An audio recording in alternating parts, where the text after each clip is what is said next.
It's official, September 22nd has come and gone, which means summer is over. And if you haven't already, it's time to pull in the boat docks and get ready for bow hunting season. Summer break was nice, but now we need to hunker down because emergencies rarely take holidays. That's why we're out here with the Matamidi Fire Department this month.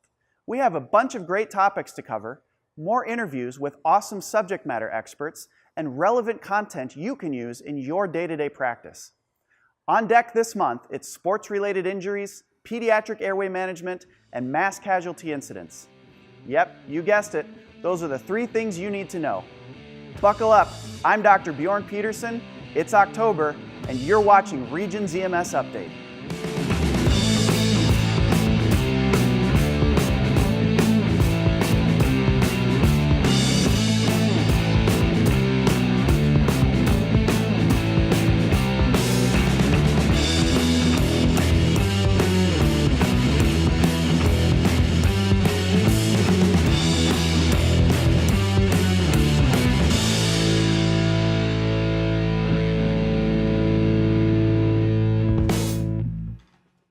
Sports have been a part of educational institutions and clubs for years. Athletes of all ages push their physical limits to achieve victory over one another, even if only for bragging rights. Though the rules and scoring may differ from game to game, one thing always remains constant: physics. Things in motion tend to stay in motion until acted on by another force, and energy for that force cannot be created or destroyed, only transferred from one object to another. But let's face it, this isn't a physics class.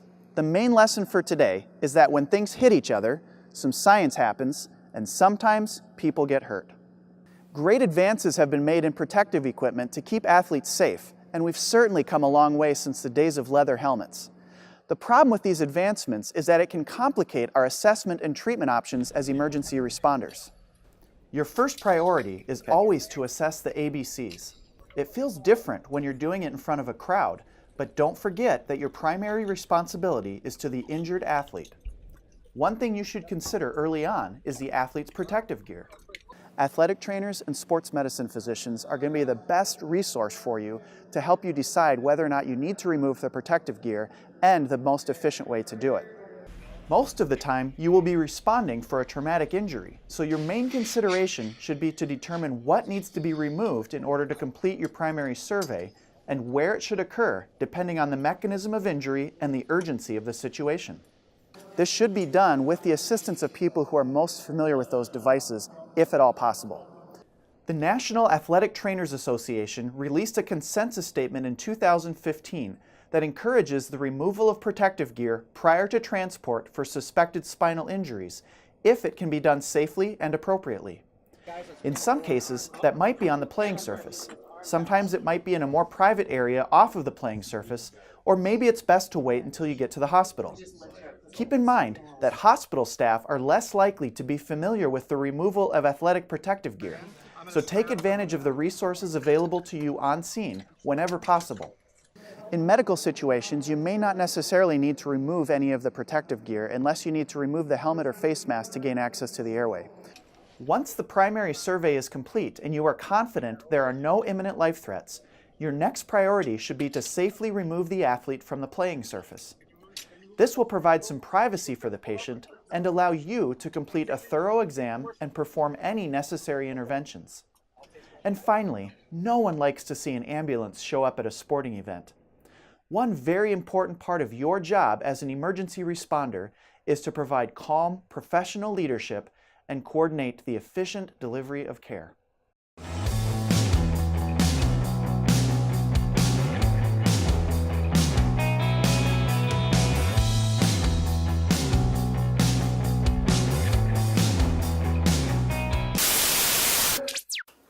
It's been almost 2 years since we removed pediatric intubation from our approved scope of practice. Though it was a tough decision at the time, we are confident it was and is still in the best interests of the patients whose care we have been entrusted with. For more background on why we made the transition away from pediatric intubation, check out our pre-hospital pediatric airway management video on the Regions EMS YouTube channel.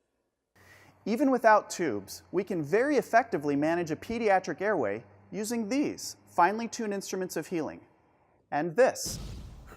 The reality is that providers at any level of certification, from first responder to paramedic, have always had the tools to perform good pediatric airway management. Nothing beats MAD BLS skills. That being said, let's review some of the basics of pediatric airway management. Now, if I only had a baby. Hey, dude. First of all, kids aren't just little adults. Unless your idea of an adult is a freakishly large-headed alien with a swollen tongue, tiny lungs, a short chin, a larynx that's too high, and an epiglottis that just won't get out of the way. The nerve! And then they have this uncanny ability to compensate right up until they can't, when they just fall off the cliff and crash. Seriously, who does that? If you want to look cool and confident when managing a pediatric airway, here's what you need to know. Kids are a species all unto their own. Set yourself up for the best chance of success with Dr. Bjorn's 3 Ps of pediatric proficiency: pause, prepare, and perform. None of us are ever truly comfortable managing a critical pediatric patient. This is a very good reason to stop, take a breath, and maintain a sense of situational awareness. Calm leadership and crew resource management are critical in stressful situations. Make sure that you're breathing before you make sure that others are breathing. Second, take a minute to prepare. Most kids need equipment from that other bag, and you should definitely use a Broslo tape, a hand-heavy book, or a smartphone app to help you with your calculations. I can guarantee you that a parent will not be impressed by your ability to hesitantly regurgitate a drug dose or equipment size. They'll be much more impressed if you cross-check it with another team member or reliable reference and get it right the first time. Another key pediatric airway principle is positioning. Let's face it, kids have big heads. The younger they are, the more padding they need to maintain that elusive, neutral, inline spinal position. It's so much easier to ventilate a patient when their airway isn't kinked. And finally, make sure everyone knows what their role is when it comes time to execute the plan. From the person squeezing the bag to the one watching the monitor, no one should have any doubt who's in charge and what the plan is for keeping the kid alive. Because remember, children are our future.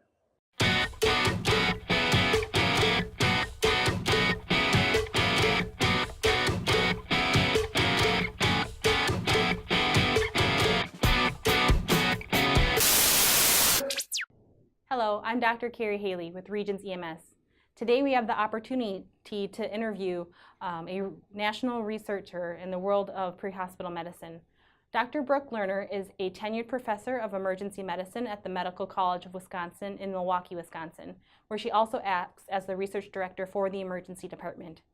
She is a national leader in the world of mass casualty and triage systems and has also published over 100 papers in the last few years in pre-hospital medicine. Dr. Lerner, thank you so much for taking your time with us today. Oh, thank you for having me.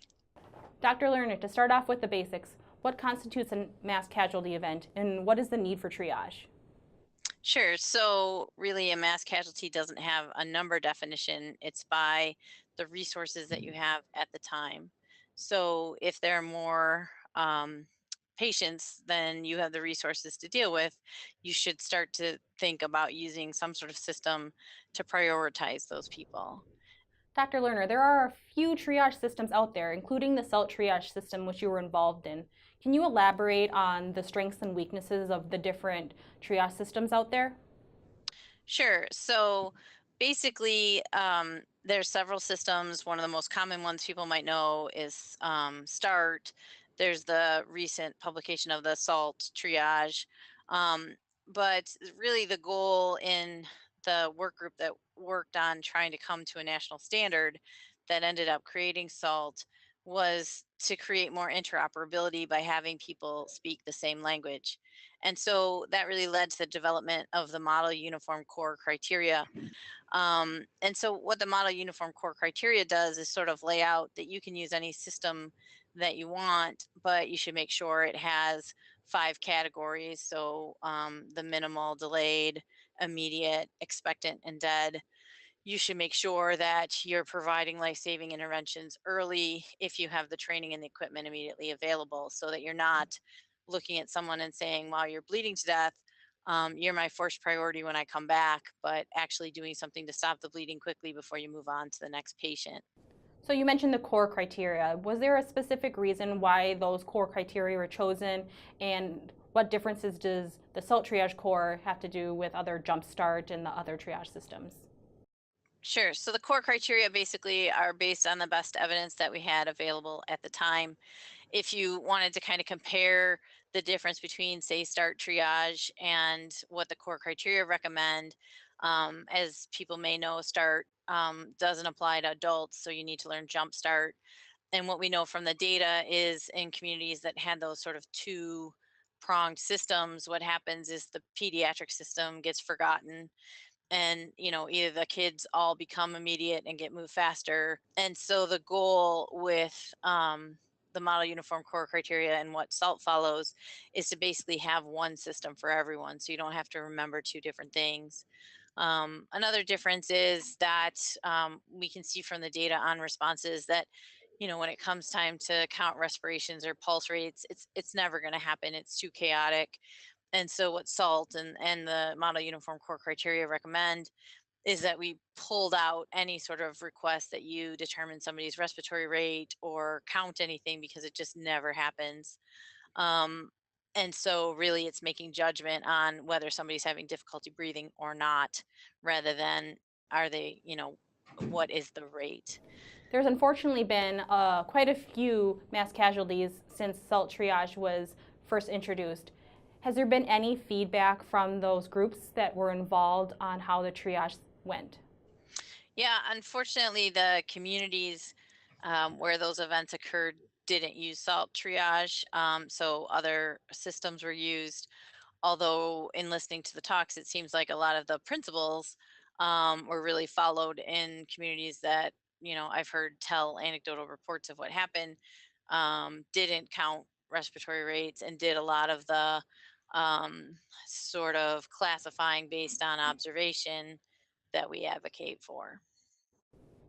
Going forward, what do you think pre-hospital personnel can really do to best prepare themselves for a mass casualty event in their community? I I think the biggest thing is to keep an open mind. I mean, I think what happens is no one really appreciates change. It's hard to initiate. And I think if you think through what these changes are, they're kind of small, and they actually address what the issues we're seeing in actual responses are. I think too, on a personal responder level, I think the other thing to remember is that you're going to just make a decision, and this is really a guideline to help you make that decision. And getting too obsessed with right or wrong is probably not going to help you to make the decisions you need to make, and to really just use this as the guide that helps you get people into five categories. I think the final thing to really think about, and that as a profession we should demand, is that we've spent since 2007 working on this model uniform core criteria, and we should really be demanding that the government move on and start to think about what happens next. Because I think now some of the pushback about the mass casualty triage system is that it's not solving all the problems. It's not solving my problem of which hospitals to go to. And people forget that it's not supposed to solve that problem. We have to figure out how to talk about that and think about that. And nobody's putting that effort in, because we're really debating these triage systems, which really are a small part of our response. I think that's a really great point. Jumping forward off of that, now that there are a lot more EMS physicians out there that are highly involved with fellowship training, where do you see the involvement of a physician in a mass casualty event? Yeah, I guess I don't have good recommendations for that necessarily. I mean, I think if you found yourself, with a bunch of providers and a physician, you might think about whether the physician would play a better role in kind of helping to make the choices of where to go. But I think that all comes from sort of pre planning what's going to happen. So if you want to have a role when that happens, then I think that has to be part of what you do on a day-to-day basis, where people are going out to calls and they're used to the physician showing up, and you have a system for where they just work into whatever it is the sort of workflow of an out of hospital event is. Thank you, Dr. Lerner, for all of the great information and time you spent with us today. I think a great take-home message is that no matter what triage system we are using, that the real main goal is to doing the greatest amount of good for the greatest amount of people, and that there really are some core skills that we can be practicing every day on the scene to prepare us for a mass casualty event if it were to happen in our community.